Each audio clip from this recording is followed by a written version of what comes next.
දසත පුවත් ඔබ වෙත ගෙනීමේ ප්‍රධාන අනුග්‍රහය.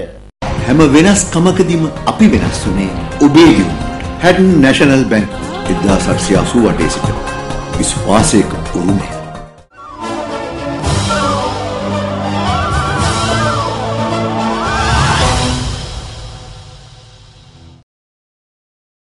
සුපුරුදු පරිදි අදත් ඔබ එකතු වී සිටින්නේ සත්‍ය නිවැරදිව ගෙනෙන දසත ප්‍රධාන පුවත් සාර සංග්‍රහය සමගින්. ප්‍රථම අවධානය අද දවසේ පුවත් සිරස් තල වෙත.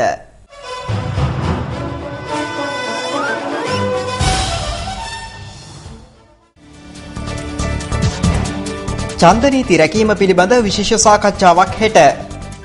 ඉන්දියාව එරෙහි වූ දැඩි ක්‍රියාමාර්ග ගන්නා බවට දේශීය ජාතික ව්‍යාපාරයෙන් ප්‍රකාශයක්.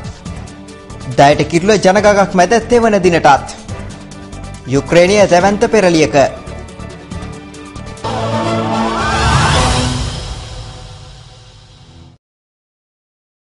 මැතිවරණ කොමසාරිස් මහින්ද දේශප්‍රිය මහතාගේ ප්‍රධානත්වයෙන් විශේෂ සාකච්ඡාවක් හෙට මැතිවරණ මහලේකම් කාර්යාලයේදී පැවැත්වෙනවා. නියෝජ්‍ය මැතිවරණ කොමසාරිස් එම්.එම්. මොහොමඩ් මහතා කියා සිටියේ මේ සඳහා මැතිවරණ පැමිණිලි සම්බන්ධීකරණ ස්ථාවර කමිටුවේ නිත්‍ය නියෝජිතයින් එක්වන බවයි. එම කමිටුවට පිළිගත් දේශපාලන පක්ෂවල නියෝජිතයින් මෙන්ම මැතිවරණ නිරීක්ෂකයින්ට ඇතුළත්. මේ අතර දකුණු හා බස්නාහිර පළාත් සභා ඡන්ද විමසීමේ රාජකාරී කටයුතු සඳහා වෙනත් පළාත්වල රාජ්‍ය නිලධාරීන් යෙදවීමට මැතිවරණ මහලේකම් කාර්යාලය තීරණය කර තිබෙනවා. ඊට හේතු වී ඇත්තේ ඡන්දය පැවැත්වෙන පළාත් සභා දෙකෙහි දිස්ත්‍රික් 6 තුල මැතිවරණ රාජකාරී සඳහා ප්‍රමාණවත් පිරිමි නිලධාරීන් නොමැතිවීමයි. ඒ අනුව ඡන්ද රාජකාරී සඳහා වෙනත් දිස්ත්‍රික්කවලින් රාජ්‍ය නිලධාරීන් යොදා ගැනීමට දැනටමත් කටයුතු යොදා ඇති බව නියෝජ්‍ය මැතිවරණ කොමසාරිස් එම්.එම්. මොහොමඩ් මහතා සඳහන් කළා. අදාළ දිස්ත්‍රික් 6 නිලධාරීන් සංගණනයේදී නිරීක්ෂණය වී ඇත්තේ පිරිමි නිලධාරීන් අවශ්‍ය ප්‍රමාණයට වඩා අඩු සංඛ්‍යාවක් සිටින බැවින් ඡන්ද විමසීම් නොපැවැත්වෙන දිස්ත්‍රික්කවල පිරිමි නිලධාරීන් ඒ අදාළ තනතුරු වලට යොදා ගැනීමට හැකිවන පරිදි සංගණනයකින් තෝරාගෙන ගෙන්වා ගැනීමට කටයුතු කරලා තිබෙනවා. දැන්තමත් ඡන්දය නොපැවැත්වෙන දිස්ත්‍රික්කවල නියෝජ්‍ය මැතිවරණ කොමසාරිස්වරුන් සහ සහකාර මැතිවරණ කොමසාරිස්වරුන්ට සිය දිස්ත්‍රික්කය තුළ සිටින රාජ්‍ය නිලධාරීන් පිළිබඳ සංගණනය කර රාජකාරියට යොදා ගැනීමට හැකි පිරිමි නිලධාරීන් පිරිසක් තෝරාගෙන අනියුක්ත කර ඇති ඒ දිස්ත්‍රික්කවලට යවන ලෙස එම ප්‍රදේශවලදී සඳහන් කරලා තිබෙනවා. මෙවන විට බස්නාහිර සහ දකුණු පළාත් සභා මැතිවරණයට අදාළව වැඩිම පැමිණිලි සංඛ්‍යාවක් බස්නාහිර පළාතෙන් ලැබී ඇති බව පැෆ්රල් සංවිධානය පවසනවා. එහි විධායක අධ්‍යක්ෂ රෝහණ හෙට්ටිආරච්චි මහතා කියා සිටියේ දකුණු පළාතෙන් ලැබෙන බහුතර පැමිණිලි ඍජුවම මැතිවරණයට අදාළ වන බවයි. මේ අතර බස්නාහිර පළාත් සභා මැතිවරණයට කළුතර දිස්ත්‍රික්කයේ නාම යෝජනා ඉදිරිපත් කර ඇති ස්වාධීන කණ්ඩායමට එරෙහිව කළුතර දිස්ත්‍රික් සහකාර මැතිවරණ කොමසාරිස්වරයා පොලිසියට පැමිණිල්ලක් සිදු කර තිබෙනවා. ඒ කූට ලෙස නාම යෝජනා සකස් කිරීම සම්බන්ධයෙන් මෙම ස්වාධීන කණ්ඩායමේ නම ඇතුළත් කාන්තාවක් සහකාර මැතිවරණ කොමසාරිස්වරයාට කළ පැමිණිල්ලක්ද ඉදිරිපත් කළා. ඒ අවසරයකින් තොරව අදාළ ස්වාධීන කණ්ඩායමේ නාම යෝජනා ලයිස්තුවට තම නම ඇතුළත් කර ඇති බව පවසමින් ඒ අනුව සිදු කළ පරීක්ෂාවකදී මෙම කාන්තාව කළුතර දිස්ත්‍රික්කයේ පදිංචිකාරණයක් නොවන බව තහවුරු වී තිබෙනවා. ඉන් අනතුරුව මේ සම්බන්ධයෙන් පරීක්ෂණ සිදු කරන ලෙස තමන් ඊයේ දිනේදී කළුතර දිසා වංචා විමර්ශන ඒකකය වෙත පැමිණිලි කළ බව කළුතර දිස්ත්‍රික් සහකාර මැතිවරණ කොමසාරිස් රසික පීරිස් මහතා සඳහන් කළා. ගම්පහ දිස්ත්‍රික්කයට නව සමාජ පක්ෂය ඉදිරිපත් කළ නාම යෝජනා ලයිස්තුව සම්බන්ධයෙන්ද මීට පෙර ගැටලු මතුවුණා. එම ලයිස්තුවේ අපේක්ෂකයන් 43 දෙනාගෙන් 15 දෙනෙකුගේ නම් සහ ලිපිනයන් ව්‍යාජේවා බවට තහවුරු වීමත් සමග මේ පිළිබඳව පොලිස් විමර්ශන ආරම්භ වී තිබෙනවා. පොලිස් මාධ්‍ය ප්‍රකාශකවරයා කියා සිටියේ මේ පිළිබඳව සිදු කෙරෙන විමර්ශන කටයුතු අවසන් වීමෙන් පසු නීතිපතිවරයාගේ උපදෙස් මත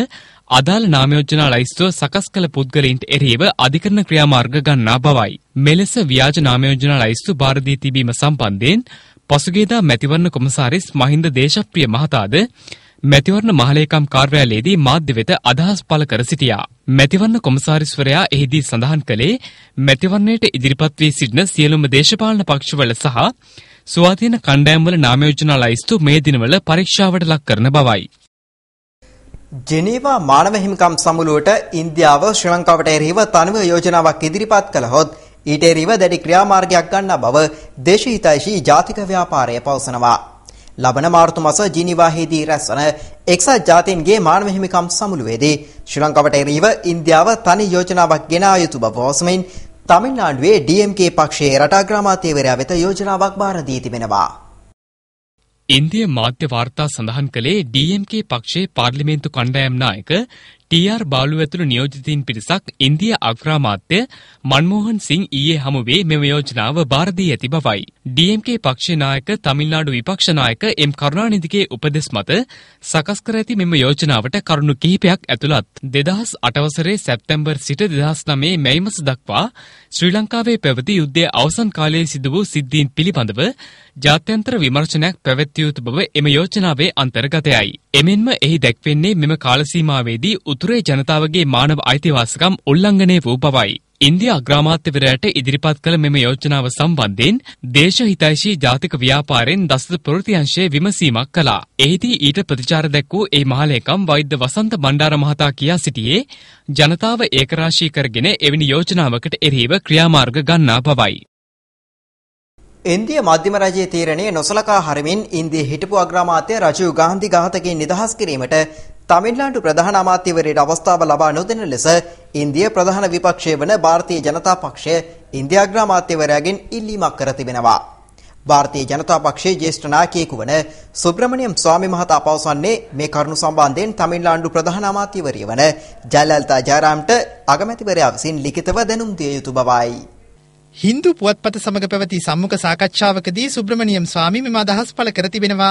මෙහිදී අදහස් දක්වා ඇති සුබ්‍රමණියම් ස්වාමී මහතා පවසා ඇත්තේ රජීව් ඝාතකයින් නිදහස් කිරීමට තමිල්නාඩු ප්‍රාන්ත රජය පසුගියදාගත් තීරණය අත්හිටුවීමට ඉන්දිය ශ්‍රේෂ්ඨාධිකරණයේ ලබා දුන් නියෝගයේ ඉක්මවා යාමට ජයලලිතා ජයරාම් කටයුතු කරනු ඇති බවයි. රජීව් ඝාතකයින් දරුණු ගණයේ අපරාධකරුවන් බවත් ඔවුන් ජීවිතාන්තය දක්වා ලබා දුන් සිරදඬුවම විදිය යුතු බවත් සුබ්‍රමණියම් ස්වාමී මහතා මෙහිදී පවසා තිබෙනවා. කිසියම් ප්‍රාන්තයක ප්‍රධාන අමාත්‍යවරයෙකු විසින් යම්කිසි වැරදි තීරණයක් ගන්නේ නම් ඒ පිළිබඳ අවධානය යොමු කිරීමට මධ්‍යම රජයට ව්‍යවස්ථාව මගින් බලය හිමිවන බව ස්වාමී මහතා පෙන්වා දෙනවා. මධ්‍යම රජයේ තීන්දුව තීරණවලට ඇහුම්කන් නොදී ජයලලිතා ජයරාම් මෙලෙස කටයුතු කරන්නේ නම් හැකි ඉක්මනින් තමිල්නාඩු ප්‍රාන්තයේ ජනාධිපතිවරයා යටතට පවරා ගැනීමට කටයුතු කළ යුතු බවද ಭಾರತೀಯ ජනතා පක්ෂයේ ජ්‍යෙෂ්ඨ නායක සුබ්‍රමණියම් ස්වාමී මහතා පවසා ඇතැයි සඳහන්. කුලියාපිටිය නගරයේ කේන්ද්‍ර කරගනිමින් පවත්වන මෙවර දැයට කිරුළ ජාතික සංවර්ධන ප්‍රදර්ශනය ජන සහභාගීත්වයෙන් නව වාර්තාවක් පිහිටවනු ඇතැයි දැයට කිරුළ කමිටු සභාපති අමාත්‍ය රංජිත් සේබලාපිටිය මහතා පවසනවා. අමාත්‍යවරයා කියා සිටියේ ප්‍රදර්ශනය ආරම්භ වූ සිකුරාදා දිනේ පළමු පැය 3 ඇතුළත ලක්ෂයකට අධික පිරිසක් එය නැරඹීමට පැමිණ ඇති බවයි. අවසාන වශයෙන් ප්‍රදර්ශන භූමිය මේ වයම දරුවන්ගේ වටිනාම වස්තු බවට පත් කරමින් තමයි ප්‍රදර්ශනය ආරම්භ වුණේ. ඔවුන්ට අවුරුදු 50කින් නැවත නොලැබෙන තරම් සම්පත් ප්‍රමාණයක් දැයට කිරුළ තුලින් මේ විශ්වවිද්‍යාලයට, කාර්මික විද්‍යාලයට සහ මන්ත්‍රී මහාවිද්‍යාලයට රැගෙන ආවා. අවසාන ඉලක්කය ප්‍රදර්ශනයේ සාර්ථකත්වය තමයි ඉදිරිපත් කිරීම සහ ජන සහභාගීත්වය. අපි විශ්වාස කරනවා ලක්ෂයේ ඉක්මූ සෙනගත් පැය 3ක 4ක කාලයක් තුළ මේ ප්‍රදර්ශනයට සහභාගී වුණා. ඒ අනුව ජන සහභාගීත්වයෙන් 2017 දැයට කිරුළ මෙතෙක් වූ වාර්තාවන් විඳහෙලාවි කියන ජයග්‍රාහී බලාපොරොත්තුවක් අපිට තියෙනවා. මේ අතර දැයට කිරුළ ජාතික සංවර්ධන ප්‍රදර්ශනයට සමගාමීව රන්බිම ඉඩම් හිමිකම් බලපත්‍ර 1000ක් ප්‍රදානය කිරීම ජනාධිපති මහින්ද රාජපක්ෂ මහතා අතින් ඊයේ සිදු වුණා. ඒ දැයට කිරුළ ප්‍රදර්ශන භූමියේදී අනතුරුව ජනාධිපති මහින්ද රාජපක්ෂ මහතා දැයට කිරුළ ප්‍රදර්ශන භූමියේ නිරීක්ෂණ චාරිකාවක නිරත වුණේ එහි පැමිණ සිටි මහජනතාව සමගද පිළිසඳරේ නිරත වෙමින්. දැන් කෙටි විරාමයක් විරාමෙන් අනතුරුව තවත් දේශීය පුවත් බලාපොරොත්තු වන්න.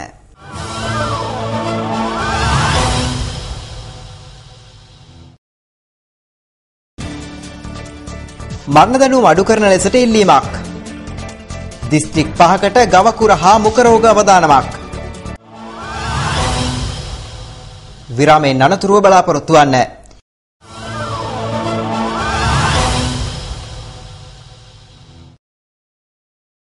විරාමෙන් අනතුරු යලිත් අවධානය දේශීය පුවත් වෙත. මරණීය දණ්ඩනය නියම වූවන්ට ජීවිත කාලය දක්වා සිරදඬුවම් ක්‍රියාත්මක කිරීම පිළිබඳව ජනාධිපතිවරයාගෙන් ඉල්ලීමක් කර ඇති බව මානව හිමිකම් කොමිසම් සභාව පවසනවා.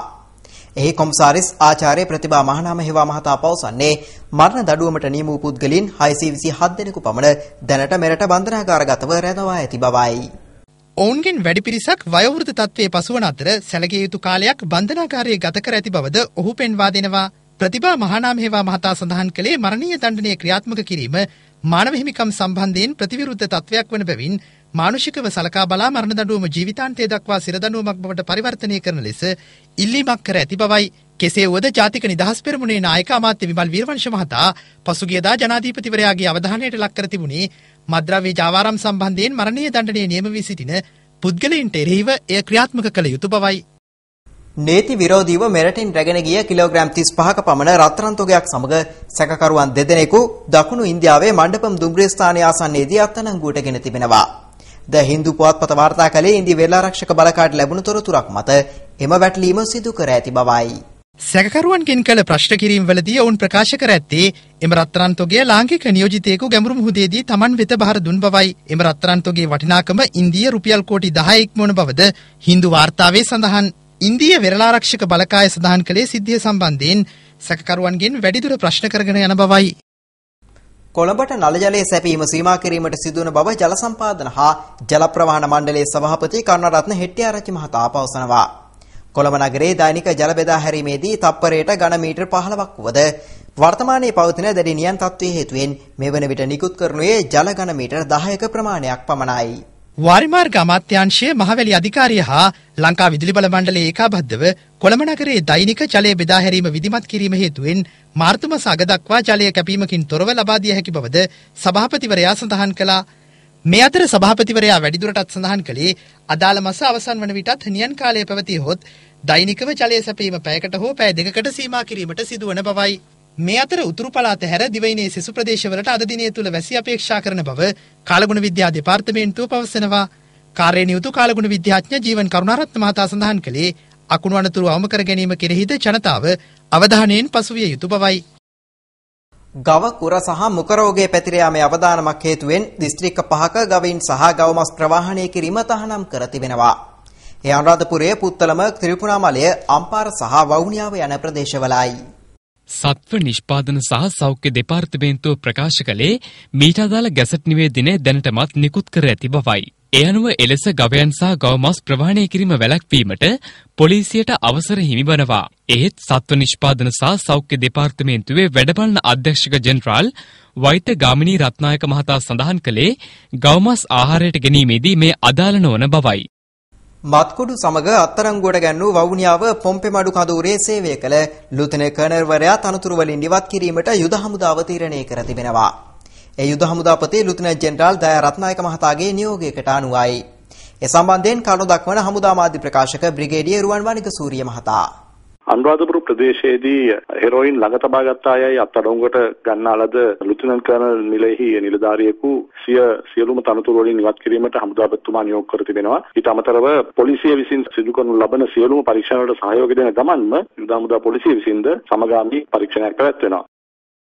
අනුරාධපුර පරුසන්ගස්ව ප්‍රදේශයේදී හෙරෝයින් සන්තකව සිටි සැක්කාර ලුතෙනන්ට් කර්නල්වරයා උතුරුමැද පළාත් විශේෂ ඒකකය මගින් ඊයේ පස්වරුවේ අත්අඩංගුවට ගනු ලැබුවා. පොලිසිය පැවසුවේ හෙරෝයින් මිලිග්‍රෑම් 3000ක් ඔහු සතුව තිබී සොයාගත් බවයි. එම ස්ථානයේ සිටි තවත් සැකකරුවෙකුද පොලිසිය විසින් එහිදී අත්අඩංගුවට ගනු ලැබුවා. PayPal අන්තර්ජාල මුදල් හුවමාරු සේවාව යටතේ මෙරට බැංකුවලට විදේශයන් සිට මුදල් ප්‍රේෂණය කිරීම නුදුරේදීම ආරම්භ කරනවා. මහ බැංකුව අධිපති අජිත් නිවාඩ් කාප්‍රාල් මහතා පවසන්නේ විදේශයන්හි සිට ලැබෙන මුදල් ලබා ගැනීම සඳහා ශ්‍රී ලංකාවේ PayPal පාර්ශවකරුවෙකු වනු ඇති බවයි. දැනට මෙම ක්‍රමය යටතේ ශ්‍රී ලංකාවෙන් පිටතට මුදල් ලැබිය හැකි. විද්‍යුත් වාණිජකරණය ප්‍රචලිත කිරීම යටතේ අඩු වියදමකින් විදේශයන්හි සිට මුදල් ගෙන්වා ගත හැකි මෙම ක්‍රමය හඳුන්වා දීමට මහ බැංකුව අපේක්ෂා කරනවා. මෙවරමෙන් අනතුරුව යලිත් හමුවෙමු.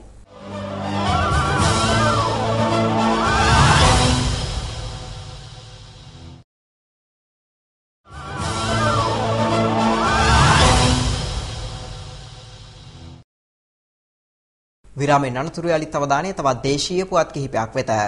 සමුද්‍රීය සේදමාවත ආර්ථික කලාපයකට අදාළ චීන ව්‍යාපෘතියට ශ්‍රී ලංකාවේද සහාය හිමි වී තිබෙනවා. මහජන චීනයේ ජාතික සංවර්ධන දෙපාර්තමේන්තුවේ සහ ප්‍රතිසංස්කරණ කොමිසමේ අධ්‍යක්ෂ ජෙනරාල්වරයාගේ ප්‍රධානත්වයෙන් යුත් නියෝජිත පිරිසක් ලබන 25 වනදා දක්වා ශ්‍රී ලංකාවේ චාරිකාවක නිරත වන්නේ සම්බන්ධයෙන් සාකච්ඡා කිරීමටයි. මෙහි අරමුණ ද්විපාර්ශ්වික ආර්ථික සහයෝගීතාව පිළිබඳව තවදුරටත් සාකච්ඡා කිරීමයි. ශ්‍රී ලංකාව කලාපීය වාණිජ කේන්ද්‍රයක් ලෙස ප්‍රවර්ධනය කිරීමේ ක්‍රියාවලියට සමුද්‍රීය සේදමාවත ව්‍යාපෘතිය මගින් මහඟු පිටුවහලක් ලැබෙනු ඇතැයි අපේක්ෂිතයි. විදේශ කටයුතු අමාත්‍ය මහාචාර්ය ජී.එල්. පීරිස් මහතා ඉකුද්දා චීනයේ සංචාරයකදී මේ පිළිබඳව සාකච්ඡා පවත්වනු ලැබුවා. සමුද්‍රීය සේදමාවතෙහි රටවල් වලට ආර්ථික වර්ධනය සහ සමෘද්ධිය උදා කර ගැනීමට හැකිවන පරිදි පුළුල් ආර්ථික සහයෝගීතාවක් වෙනුවෙන් එම රටවල් ඒකාබද්ධ කරන 21 වන ශතවර්ෂයේ සමුද්‍රීය සේදමාවත ආර්ථික කලාපය පිළිබඳව එහිදී යොමු වූයේ විශේෂ අවධානයක්. විදේශ කටයුතු අමාත්‍ය මහාචාර්ය ජී.එල්. පීරිස් මහතා එහිදී මෙම සංකල්පයට සහාය පළ කළා. ඉන්දියා අග්‍රාමාත්‍ය මන්මෝහන් සිං මහතා ඊයේ හමු වී මෙම යෝජනාව බාර දී ඇති බවයි. DMK පක්ෂයේ නායක තමිල්නාඩු විපක්ෂ නායක එම් කරුණානිදිගේ උපදෙස් මත සකස් කර ඇති මෙම යෝජනාවට කරුණු කිහිපයක් ඇතුළත්. 2008 වසරේ සැප්තැම්බර් මාස සිට 2009 වසරේ මේ මාස දක්වා ශ්‍රී ලංකාවේ පැවති යුද්ධය අවසන් කාලයේ සිදු වූ සිද්ධීන් පිළිබඳ ජාත්‍යන්තර විමර්ශනයක් පැවැත්විය යුතු බව මෙම යෝජනාවට අන්තර්ගතයි. එමෙන් මෙහි දැක්වෙන්නේ මෙම කාල සීමාවේදී උතුරේ ජනතාවගේ මානව අයිතිවාසිකම් උල්ලංඝනය වූ බවයි. ඉන්දියා අග්‍රාමාත්‍යවරයාට ඉදිරිපත් කළ මෙම යෝජනාව සම්බන්ධයෙන් දේශහිතයිෂී ජාතික ව්‍යාපාරයෙන් දසත ප්‍රවෘත්තිංශය විමසීමක් කළා. එහිදී ඊට ප්‍රතිචාර දැක්වූ එහි මහලේකම් වෛද්‍ය වසන්ත බණ්ඩාර මහතා කියා සිටියේ ජනතාව ඒකරාශී කරගෙන එවැනි යෝජනාවකට එරෙහිව ක්‍රියාමාර්ග ගන්නා බවයි. ජාතික ළමාරක්ෂණ අධිකාරිය යටතේ ක්‍රියාත්මක වූ අන්තර්ජාල අපරාධ විමර්ශන ඒකකයේ යලි ක්‍රියාත්මක කරන බව එහි සභාපතිනි අනෝමා දිසානායක මහත්මිය පවසනවා. ඇය සඳහන් කළේ මීට වසර 5කට පෙර ආරම්භ කරන ලද එම ඒකකය පසුගිය කාලය තුල අක්‍රිය වූ බවයි. ඇය වැඩිදුරටත් සඳහන් කළේ අන්තර්ජාල භාවිතයෙන් සිදුවන අපරාධ ඉහළ යාම හේතුවෙන් මෙම තීරණය ගනු ලැබූ බවයි. ඇය වැඩිදුරටත් සඳහන් කළේ අන්තර්ජාල භාවිතයෙන් සිදුවන අපරාධ ඉහළ යාම හේතුවෙන් මෙම තීරණය ගනු ලැබූ බවයි. දරුවන් සම්බන්ධයෙන් අන්තර්ජාල අපරාධ සිදු කරන පුද්ගලයින් නීති හමුවට ඉදිරිපත් කිරීමට මගින් කටයුතු කරන බවද අනෝමා දිසානායක මහත්මිය වැඩිදුරටත් සඳහන් කළා.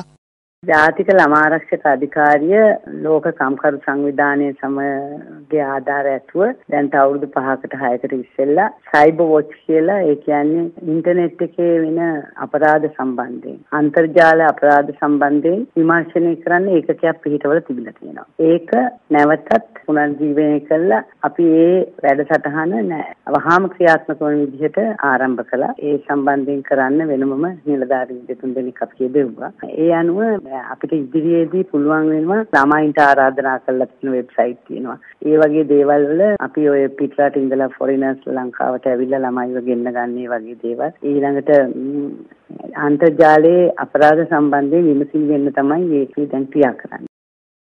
ජාතික ළමාරක්ෂක අධිකාරියට අනුබද්ධ වෙලා අපි ඒ හරහා අපිටම විශේෂ වෙච්ච ක්‍රියාමාර්ග තියෙනවා වුන් ගැන ඔන්න කොහොමද අපිට මම ප්‍රසිද්ධිය කියන්න කැමති නෑ ඒක.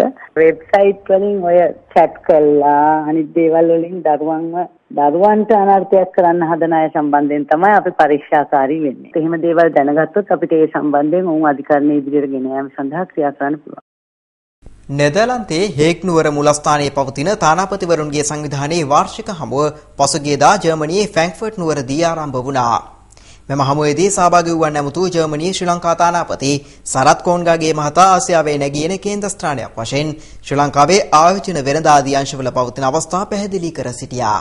සංචාරක උසස් අධ්‍යාපන හා පුහුණු කිරීම, කෘෂිකර්මය හා දීවර, සෞඛ්‍ය, තොරතුරු තාක්ෂණය, නිෂ්පාදනය හා කෘෂි නිෂ්පාදන සැකසුම සහ යටිතල පහසුකම් යන ප්‍රධාන ශේෂ්ත්‍ර පිළිබඳව මෙහිදී යොමු වූයේ විශේෂ අවධානයක්. මෙම ප්‍රධාන ශේෂ්ත්‍රවල ආයෝජනය පිණිස ඉදිරිපත් වන ලෙස ශ්‍රී ලංකා තානාපති සරත් කෝන්ගාගේ මහතා යුරෝපීය ආයෝජකයින්ට ඇරයුම් කිරීමද මෙහිදී සිදු වුණා. මෙම හමුවට ආජන්ටිනාව, ගානාව, මහා බ්‍රිතාන්‍ය, ඉන්දියාව, ජපානය, මෝල්ටාව, නෙදර්ලන්තය, නයිජීරියාව, පාකිස්තානය, රුසියාව, සෞදි අරාබිය යන රටවල් වල තානාපතිවරුන් හා රාජතාන්ත්‍රිකයින්ද එක්ව සිටියා. එසේම ජර්මනියේ ව්‍යාපාරික ප්‍රජාව ඇතුළු ආරාධිතින් 450 දෙනෙක් පමණ මීට එක්ව සිටියා. මෙම සංවිධානයේ පිහිටුවා ගැනීමේ මූලික අරමුණ අන්තර්ජාතික සම්බන්ධතා දිරිගැන්වීමයි. ව්‍යාපාරික ප්‍රජාවට මුණගැසීම පිණිස මෙම සංවිධානයේ විධිවිධාන යොදුන් ලබන අතර මේ වන විට මෙම සංගමයේ ලෝපුරා ව්‍යාප්ත සමාජිකයින් 5000කින් සමන්විත වනවා.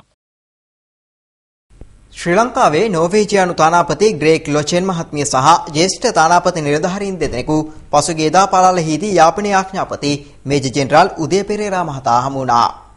දෙපාර්ශ්වය අතර පැවති සාකච්ඡාවේදී අදහස් දක්වූ ආඥාපතිවරයා පවසන්නේ යාපනයේ ආරක්ෂක බට සංඛ්‍යාව අඩු කර ඇති ආකාරය මෙහිදී පෙන්වා දුන් බවයි. යාපනයේ රටේ කොටසක් වන බැවින් ජාතික ආරක්ෂාවට අවශ්‍ය පරිදි එහි ආරක්ෂක බට පිරිසක් පවත්වාගෙන යා යුතු බවද ඒ මහතා මෙහිදී පැහැදිලි කර තිබෙනවා. ඇතැම් අන්තවාදී දේශපාලන කොටස් ව්‍යාකූලත්වයක් ඇති කිරීමට දරන උත්සාහයන් පිළිබඳවද මෙහිදී අවධානය යොමු කෙරුණා. ප්‍රචණ්ඩ තත්ත්වයන්හිදී නීතිය සහ සාමය පවත්වාගෙන යාමට පොලිසිය ඉල්ලා සිටින අවස්ථාවලදී පොලිසියට ආධාර කළ යුතු අතරම රජයේ සංවර්ධන ව්‍යාපෘති ක්‍රියාත්මක කිරීමටද කැපවී ඇති බව තානාපතිවරයා වෙත මෙහිදී පැහැදිලි කෙරුණා.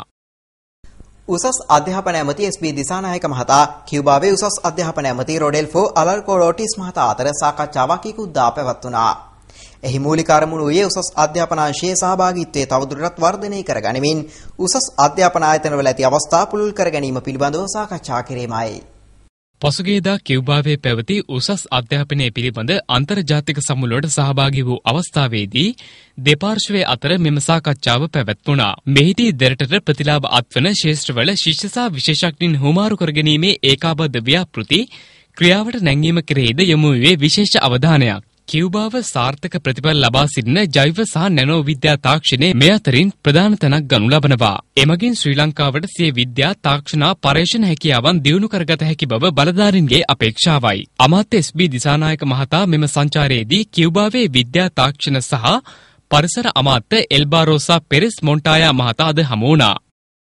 සූදානම් යලිත් කෙටි විරාමයක් ලබා ගැනීමට විරාමෙන් අනතුරුව දවසේ විදේශ පුවත් බලාපොරොත්තු වන්න.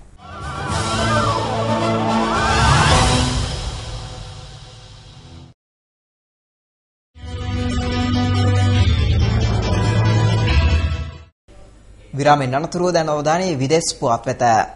පැරණි සෝවියට් දේශයේ යුරෝපා පිවිසුම යුක්‍රේනයේ දැවන්ත පෙරලියක් ගත වූ පැය 24 තුල වාර්තා වී තිබෙනවා. එහිදී රුසියානු හිතවාදී යුක්‍රේන ජනාධිපති වික්ටර් යුනුකොවිච් බලයෙන් පහ කිරීම සඳහා එරට පාර්ලිමේන්තු මන්ත්‍රීවරුන් ඡන්දය ප්‍රකාශ කර අතර ඔහුට රටින් පිටවීමට පවා නොහැකිව ඇති බව සඳහන්. යුක්‍රේන කතානායකවරයා ඊට පෙර ඉල්ලා අසූයේ ආණ්ඩු විරෝධී අරගලය පාලනය කිරීම සම්බන්ධයෙන් ආණ්ඩු පක්ෂය තුළ ඇති වූ බෙදීම් හේතුවෙන් යුක්‍රේන පාර්ලිමේන්තුව අත්අඩංගුවේ සිටි විපක්ෂ නායිකා යූලියා ටමෂෙන්කෝ නිදහස් කිරීමටද පියවර ගත්තා. ඇය කියව අගනුවර නිදහස් චතුරස්‍රයට පැමිණියේ ජනතා ඔල්වර සන්මැදයි. 2011 වසරේදී ඇයට 7 වසරක සිරදඬුවම් නියම වූයේ අගමැතිනිය ලෙස කටයුතු කළ සමයේ චෝදනා සම්බන්ධයෙන් පැවති මතභේදකාරී නඩු විභාගයකින් යුක්‍රේන අගනුවරදී ඇය ඊයේ ප්‍රකාශ කළේ රට තුළ ඒකාධිපති යුගය අවසන් වූ බවයි. පාර්ලිමේන්තුව සම්මත කරගත් තවත් යෝජනාවක් වූයේ යුක්‍රේන මැතිවරණයේ මැයි 25 වෙනිදා පැවැත්වීමටයි. යුක්‍රේන අර්බුදය ආරම්භ වූයේ ජනාධිපති යනුකොවිච් යුරෝපා සංගමයට එක්වීම වෙනුවට රුසියානු මූල්‍යාධාරයක් මත යැපීමට තීරණය කිරීමත් සමගයි. ඔහුගේ බිඳවැටීම යුක්‍රේනය තුළ රුසියානු බලය දුර්වල වීමක් ලෙස දේශපාලන විචාරකයන් හඳුන්වනවා. කෙසේ නමුත් ඔහු මෙතෙක් නිල වශයෙන් ඉල්ලා අස්වී නැහැ.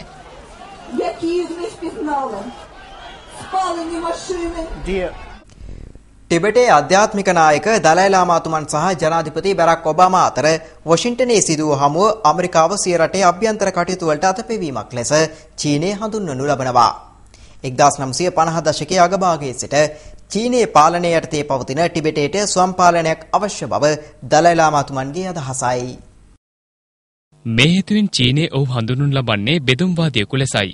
ජනාධිපති ඔබාමා සහ දලයි ලාමාතුමන් අතර ඊයේ එම හමුව සිදුවීමට පෙරම චීනය අනතුරු වැඟවීමක් සිදු කර තිබුණා. එම හමුවෙන් අනතුරුව චීන විදේශ අමාත්‍යාංශය කියා සිටියේ ඇමරිකාව චීන විරෝධී බෙදුම්වාදී බලවේගයන් දිරිගන්වන බවයි.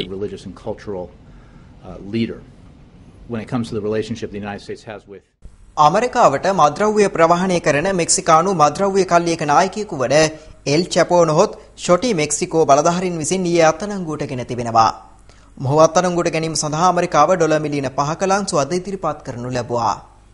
ඔහු අත්අඩංගුවට ගැනීම සඳහා ඇමරිකානු මද්‍රව්‍ය නාශක නිලධාරීන් සහාය වී තිබෙනවා. 1993 වසරේ ගෝතමාලාවේදී ඔහු අත්අඩංගුවට ගත් අතර මෙක්සිකානු බන්ධනාගාරයකින් 2001 වසරේදී පලා ගියා. One which the authorities hope will make an important dent in his organisation. ලොව එක් පසකින් දැඩි නියඟය සහ අනෙක් පස මහ ජල ගැලීම් ඇතිවීමට හේතු වන එල්නිනෝ නැමැති පරිසර සංසිද්ධිය මේ වසර මැදදී යලි ඇතිවිය හැකි බවට ලෝක කාලගුණ විද්‍යා සංවිධානය අනුතුරු වඟවනවා. පැසිෆික් සාගරයේ මුහුදු මතු පිට උණුසුම් වීමෙන් ඇතිවන දියවැල් හරහා ඕස්ට්‍රේලියාව, ඉන්දියාව, අග්නිදිගාසියාව සහ අප්‍රිකාව තෙක් මෙම කාලගුණ බලපෑම ඇතිවන්නේ බොහෝ විට වසර 12කට වරක්. මෑත කාලයේ දරුණුතම එල්නිනෝ තත්ත්වයක් 1990 වසරේ දක්නට ලැබුණු අතර එම වසරේ එල්නිනෝ බලපෑම හේතුවෙන් පුද්ගලයන් 2000ක් පමණ මිය ගියා. ඉන් භෝගවලට සිදු වූ හානිය ඩොලර් කෝටි 100 ගණනක්.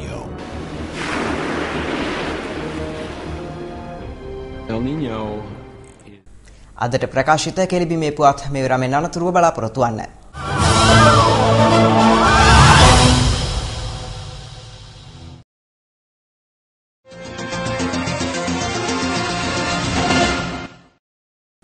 දැන් ක්‍රීඩා තොරතුරු.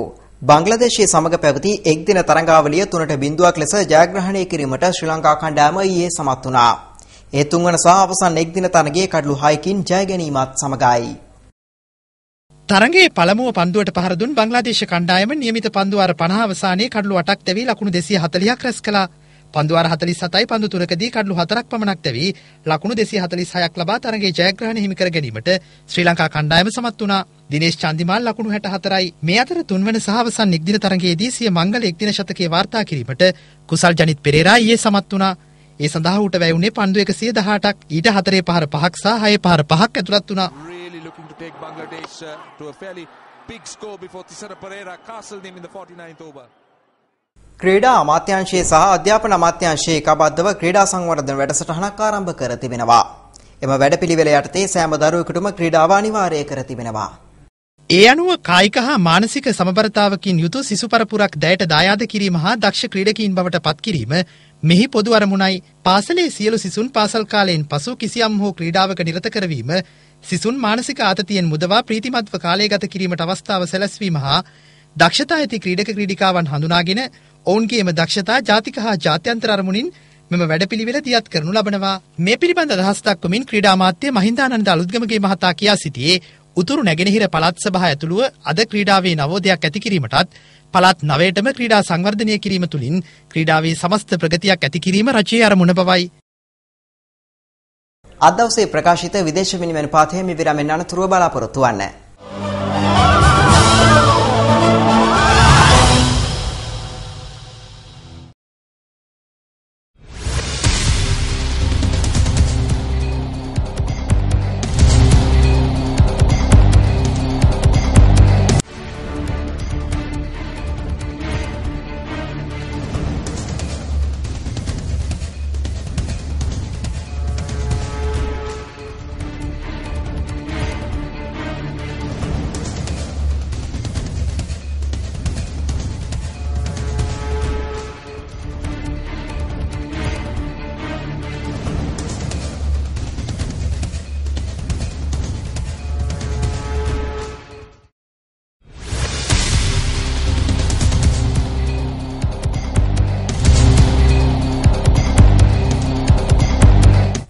ඒත් සමගින් අදට නියමිත දස්ත ප්‍රධාන පුවත් සාර සංග්‍රහය මිනිමාට පත්වනවා. යලිත් හමුවෙමු දසත උදෑසන පුවත් ප්‍රකාශය සමගින්. සමගන්නා මොහොතේ ප්‍රාර්ථනය ඔබ සැමට ජයශ්‍රී.